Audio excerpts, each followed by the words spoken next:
All right, well, Kevin and I were loading the second load. We got back here and saw that Gramp was cutting again. And not much left to the pile. I'll spin you around here. So there's, I don't know, there's probably a cord and a half, maybe two there. We'll get that worked up in the morning. We'll add it to that. I've got another 3-cord worth of roundwood to go tomorrow afternoon. And that'll finish that load up, so I'll have a hole here to plunk some more wood in. So there's some of our cherry there. There's a little ash mixed in on the other side, but there's almost a cord of cherry there, which brings me to preparation to go to the dark side of firewood. We are going to be seasoning and setting firewood aside for next summer. I have some barbecue restaurants and some food trailers that have expressed interest in using us as a supplier. So we've got to start getting some wood ahead and ready. David is going to be headed over to the wood lot probably within the next week. And we're going to be spending 2 to 3 days a week over at the wood lot. There's a bunch of oak over there, and we're going to start thinning through and picking through some of that oak to try and get a little bit of a stockpile ahead. We're going to do fine bark-free splits, which leads me to the next thing is that I don't think the horizontal splitter is necessarily the right answer for that. So we're going to be doing some things different there as well. And I'm not sure which direction just yet, but I've got a couple of different options, and they're both from Allwood. And they're both new that nobody has seen. So one of the two of those will probably be headed this way, and we'll see if we can put that together. But I've got to go get Richard ready for football, or actually no, tonight's hockey. We're in dual sport mode now, so get Richard ready for hockey and get him taken care of and off to practice, and then my wife will pick him up. And when I get back, I've got to sharpen saws and get the splitter ready, because we're going to go do a little mobile processing tomorrow. We'll maybe bring you guys along for that, maybe not. Depends on the customer. I've never worked for this person before, so not sure how they'd be with cameras rolling, but we will see when we get there. Quick 4-cord, in, out, and done. So that's always a good thing when we can get something like that knocked out real quick. And then tomorrow's going to be the same thing. It'll be another quick 3-cord when we get back from processing that firewood up. And then we got to start splitting some more so we can get at the other loads of logs. Well, good morning, guys. We're in my man glitter. It's before 8 a.m. and we've been busy already. Gramps already gone, and let me show you why. That whole load that we started on yesterday, that's all that's left. And oh yeah, heading to my favorite place again, the gas station. So that load's all blocked up. I cleaned out a spot right here for another load, so I'm gonna drop that this afternoon. I gotta go rescue my wife. She's got a flat tire on her car. We've got some dry wood piled up here. And on the trailer, while we were cutting, I've got another 3-cord worth of roundwood that needs to go. So let me show you what's on the trailer. So on the trailer is 1.5 cords. We'll make the next load just a little bit bigger. I'll be able to judge exactly once I measure. I didn't measure before I put this one in. So I'll adjust and compensate accordingly, and we'll go from there. Well, got the Lamborghini under the conveyor. We're gonna use it for a little yard shuttle. Like I told you guys, sometimes things don't go as planned. This morning, I finished cutting that wood with Gramp, got the trailer loaded. My wife texted me and said I got a flat tire at work. So I went and looked, sidewall of the tire was cut. Went and put a new tire on. That put us behind, so we're not gonna go do our mobile processing today. It's a little after noon time right now. Kevin came, filled the racks this morning. I'll spin you around, show you those. We've got those completely full, right to the top. So that ought to last a little bit. So starting right here, working our way down through the $5 bins. We've got some regular size wood and some kindling. 20s and 30s on this side are full. And the whole front, all of the 50s, 20s, and 30s that are out here are full. Sorry about the glare of that sun a little bit there. But that's a beautiful thing to have everything filled. Can't beat it. Like I said, we got the truck under the conveyor over there. We're going to use that for a shuttle. Just got confirmation that our third truckload of logs in 2 days is headed in. One of those truckloads is gone already, so I guess we were fairly quick with that. The roundwood certainly makes that go fast. The other one will stick down in the hole that we made, and Gramp and I will start working on that. Which leads me to Gramp and how he does things. So on a regular basis, any given point in time in any week, I get at least 10, 15, 20 comments between Facebook, TikTok, YouTube, Instagram. Why don't you guys have a processor? Why don't you guys have a tractor? Why don't you get Gramp a laser? Why doesn't Gramp do this? I'm going to explain it to you the simplest possible way that I can.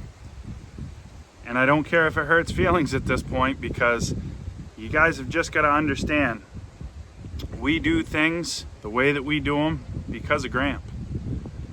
If it wasn't for Gramp wanting to do firewood the way that we're doing it right now, I'd be sitting in a processor and we'd be spitting 3/4 an hour out the other end of the conveyor. I wouldn't be doing it by hand. And I'd have a processor that would handle this stuff, but if we had some stuff that was a little nastier, a little more gnarly, I'd have a splitter, but we'd do very limited hand cutting and hand splitting. I am fortunate, very fortunate, to still have a grandfather around. I'm going to be 40 years old this year. And not only do I have a grandfather around, but I have a grandfather that works his ass off every day. Yesterday was a prime example of that. We cut 5 cord in the morning in about 2.5 hours. And he had heard me mention that the whole load was sold and it was going to go round. So he went and got Graham ready, and he came back and he cut again and cut another tank through the saw. And it was hot. He was tired, and I told him, I said, go home. He still stayed and helped Kevin and I throw the 2-cord load on the trailer before he took off. It's just the man he is, guys. He's a bull. He's been a bull his whole life. The only thing he knows how to do is work, bull, and thrash, and he's good at it. So until he doesn't want to do it this way anymore, that's the way we're going to do it. So I'll get down off my soapbox now, and I'll show you what I did waiting for the log truck. So over in the yard here, we had some ends, we had some stacking that still needed to be done. I think I've got all that taken care of, so let me spin you around. So I cleaned up all the short ends that were out in front here. I stacked all the loose rounds that were in behind the pile, and I'll show you so you know I'm not hiding anything here. No smoke and mirrors here, guys. All the rounds stacked up. That will end up getting delivered round to finish off that load. So if I spin you back around here, we've got a pretty good open area in the middle. So this open hole is where he's going to plunk that next load. I've got some ends over here to clean up, and we're going to split all that dry wood out and get that taken care of this afternoon. But let's wait for the log truck to show up and see what they bring us. There he is with the third load. Good looking load of wood right there. He's headed for the hole. So he's laying out some skids to set the wood on, even though we don't really need them in that section of the yard because there's sawdust. It does help to keep the wood up just a little bit higher. So he'll lay 2 or 3 skids out there and then start piling the wood down. Another guy that's been running log truck for a long time, pretty smooth. Fortunate this wood that we're getting lately is about as good as you could possibly ask for. Really, really nice stuff. Good mix. There's a little bit of everything in it. There's white birch, yellow birch, maple, rock maple, beech, oak, ash, a little bit of everything. So here he goes. He's going to start peeling off now to throw down on the skids.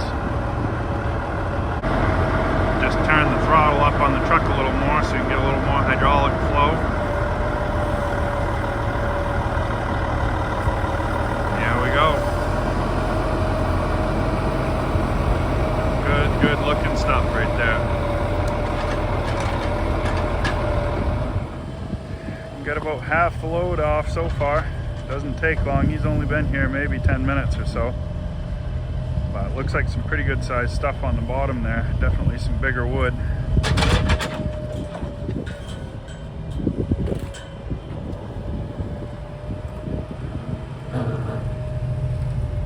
big stick of rock maple.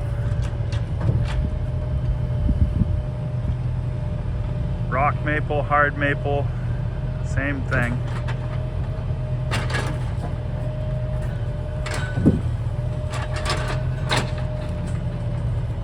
Next grab he's got there is a stick of ash and a stick of beech. Now, we don't get the real smooth beech that they do down in the south. Our beech has canker all over the outside of it, and it's pretty nasty stuff. Sometimes it splits pretty terrible too.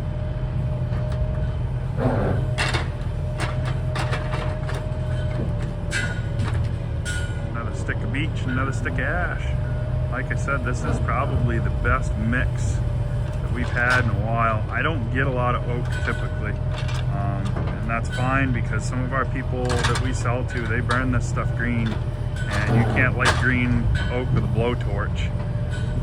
But to each their own. Seasoned wood is better, but some people just can't afford and or never plan ahead, so it is what it is.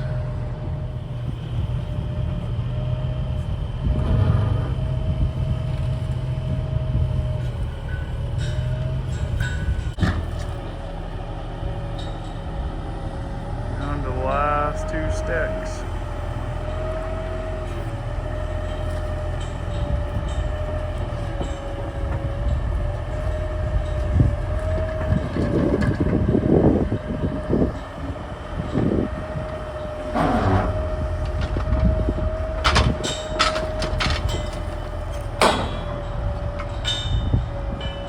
Last one's a nice stick of maple.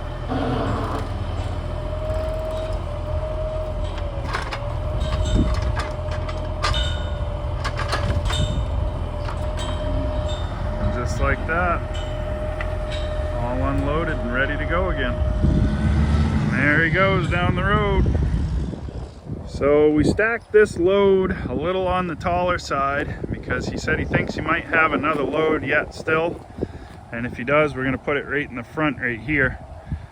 So we can pile back into that pile and should give us plenty of room. But I got a feeling if he doesn't bring it today, I'm gonna need somewhere different to put it because Grandpa will be here in the morning.